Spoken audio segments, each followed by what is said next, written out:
Mr Speaker, I move that the House record its deep sadness at the deaths on 28 July 2023 of Captain Danniel Lyon, Lieutenant Maxwell Nugent, Warrant Officer Class 2 Joseph Philip Laycock and Corporal Alexander Naggs in Queensland while taking part in exercise Talisman Sabre.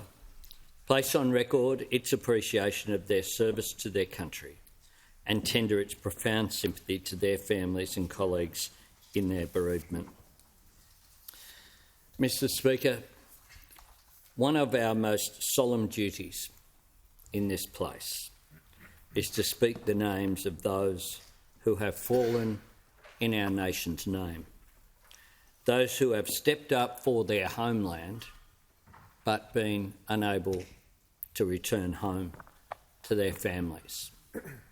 Today we speak the names of 4 brave Australians: Captain Danniel Lyon, Lieutenant Maxwell Nugent, Warrant Officer Class 2 Joseph Phil Laycock and Corporal Alexander Naggs.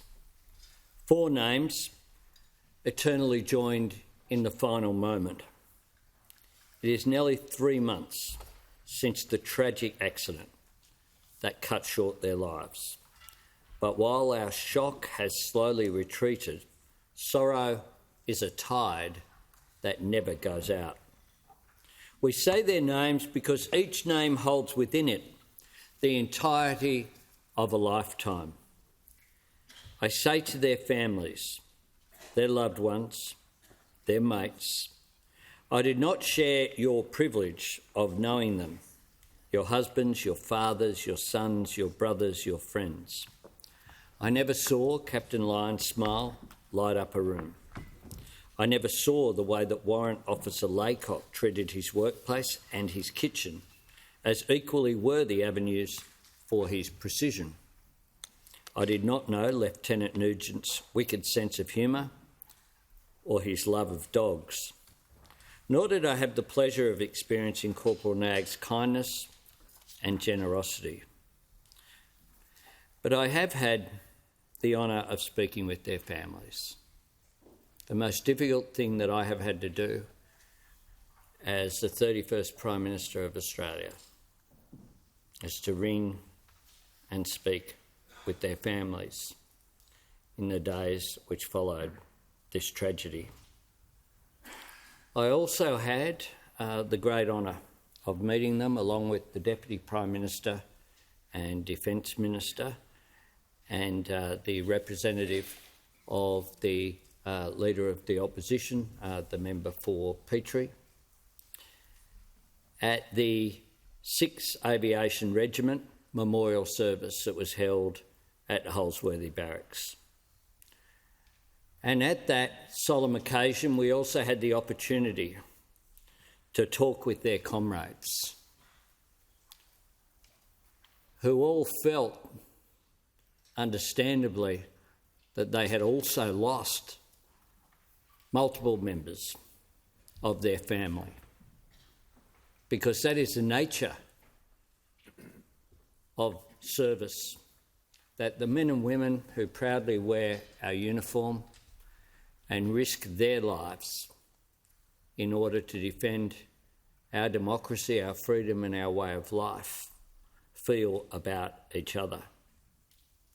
So while I did not share in the joy of their lives, I share in the grief over their deaths. These men were 4 soldiers in a proud army. They were also the heart of 4 families, the centre of 4 universes. We speak of war's terrible toll, but as this accident has so tragically reminded us, peace is also not without a price. There are no easy days for those who serve, no days without risk, or indeed for their families, for they also serve. We know each family feels such pride for the ADF member in their midst, but they take on such a burden for the rest of us. We cannot leave them to shoulder it alone. Our expressions of sympathy must contain the weight of our debt to them. Today, as we remember these 4 fine Australians, we also remember the higher purpose that they served. Exercise, Talisman Sabre, brought together 13 nations and more than 30,000 service personnel. Captain Lyon, Lieutenant Nugent, Warrant Officer Laycock and Corporal Naggs were taking part because Australia was sending our very best. This was an exercise founded in a spirit of international cooperation, with the shared goal of a more secure and stable region and a more peaceful world.